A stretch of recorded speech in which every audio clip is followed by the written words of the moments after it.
I just didn't want to put my family's life on the line. So you were worried about him coming to get you? Yeah, like everybody else is. Mm. Wow. Jay-Z was the last person to see Big L alive. Wait, so this Big L person is not living on this earth no more? He's been dead for years. Jaguar alleges that Jay-Z also plays a part in grooming young girls in the early 90s, such as Foxy Brown and Aaliyah, to name a few, and you know who else, but I can't say her name because her fans are gonna go crazy in my comments. So, y'all Miss Jaguar Wright has become the talk of the town again lately because folks are finally catching on to the fact that she's been dropping truth bombs, but these big shots in the industry for ages, and guess what she's not stopping anytime soon? Jaguar's back in the spotlight dishing out some very hot teeth about how Jay-Z allegedly tried to silence her by making threats against her family. Now Jay-Z's been keeping it low-key ever since the whole scandal with Diddy unfolded. It's like he's hot, ping that we'll forget that he and Diddy have been tight as can be for literally decades.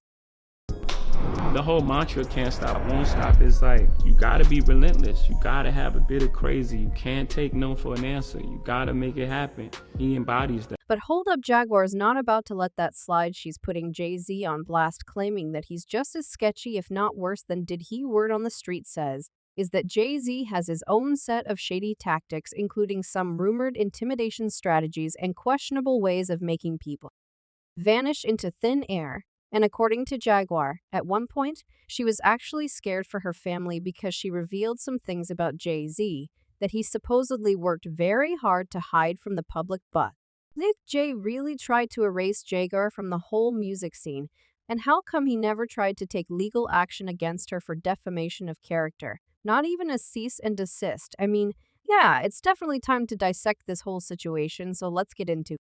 I'm going to tell everybody about Big L, Sean. Big L? I would just rather do it on the stand, Sean. Please sue me.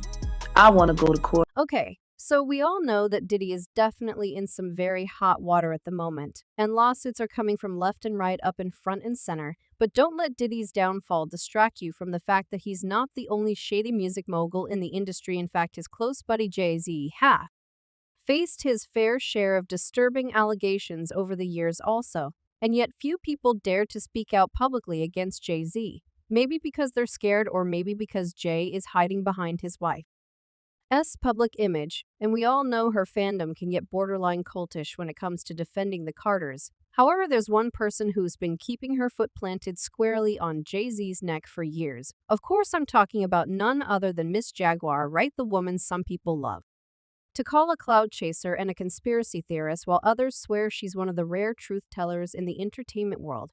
Now, the first thing to keep in mind is that Jaguar isn't some random person repeating gossip about Jay-Z that she read online. She was actually there behind the scenes with Jay when he was starting out in the music business. She also later went on to work for him as a background singer, appearing in his infamous 2001 MTV Unplugged Music Live album.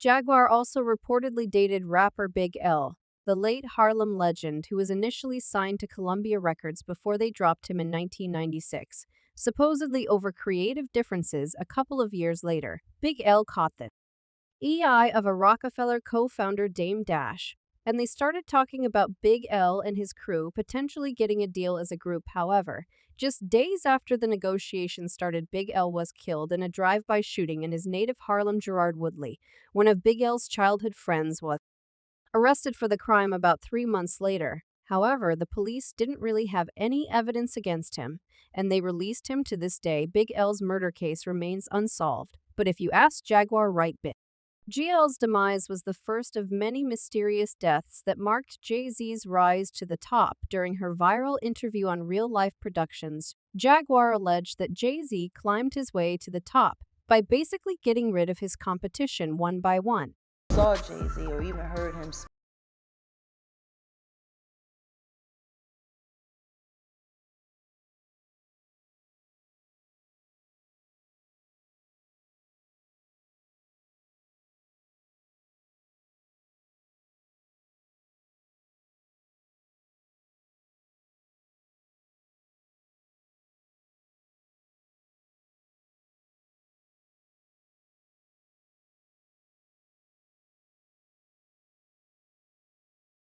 Jaguar said something that triggered Jay-Z to the point where he allegedly tried to intimidate Jaguar and her family, sending a clear message that she needs to keep her mouth shut on this particular topic or else. And this topic happens to be Jay-Z's former friendship with the convicted offender R. Kelly. Now, to give you some background, the rumor mill has it that Jay-Z was supposedly getting involved with quite a few young women in the industry, talking about names like Foxy Brown, Aaliyah, and DTR Marie. But besides that, Jay-Z reportedly crossed PA with Beyonce. She was just 16.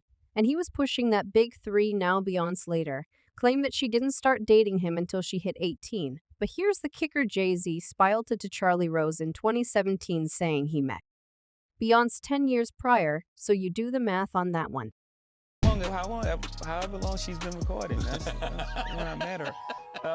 Well, don't you remember how long it was? Yeah, when I met her. I mean, Was it 5 years ago? Was it? I met her 10 years ago. But Well, did you say to yourself at that time, wow? That's a fantastic talent. Was that what you said? Yeah. Now, when it comes to R. Kelly, there's a whole other layer of gossip. Some folks are out here chattering that Jay-Z possibly had a hand in Aaliyah. Drake demise. Word on the streets is that Aaliyah turned Jay-Z down, and he got big greenied when she favored Damn Dash over him. And for those of you who might be out the loop, R. Kelly actually illegally married young Aaliyah using a fake ID. Very close, is my best friend. Yeah, cool. Now, who found her in the whole wide world? I found Leah. As a matter of fact, Barry Hankerson, my manager, who was her uncle, told me to go up to Detroit and hear her sing. Once I got up to Detroit, I didn't have to hear her sing because she was glowing. So according to Dame Dash, even after Jay-Z got wind of what R. Kelly did to Aaliyah, he stuck beside him. They even dropped a joint album called The Best of Both Worlds the same year. Aaliyah tragically passed away in a plane crash in the Bahamas. Oh, and here's another kicker for you: the same year, Jay-Z also finally claimed Beyonce as his girlfriend and confirmed that they were an item so damn seeing that Jay-Z had no intentions of cutting ties with R. Kelly, despite the messed up things he did to Ale. Yeah, started thinking that something wasn't right with Jay-Z morally. Ouch. You know, the tapes came out so karmically, it couldn't breathe, it already destroyed. But then years later, they tried to do the tour. The best. Yeah, but it still didn't work out. But if you notice, I wasn't a part of any of that, and the karma happens. But the thing I didn't understand is I was like, I know I'm not with that. And because of the moral challenge and him choosing one way I knew morally, we weren't the same. So to me, Rockefeller was the font. It was over. I couldn't with it. It was something that to me was just like, not to say unforgivable, but I couldn't understand it. You know what I'm saying then?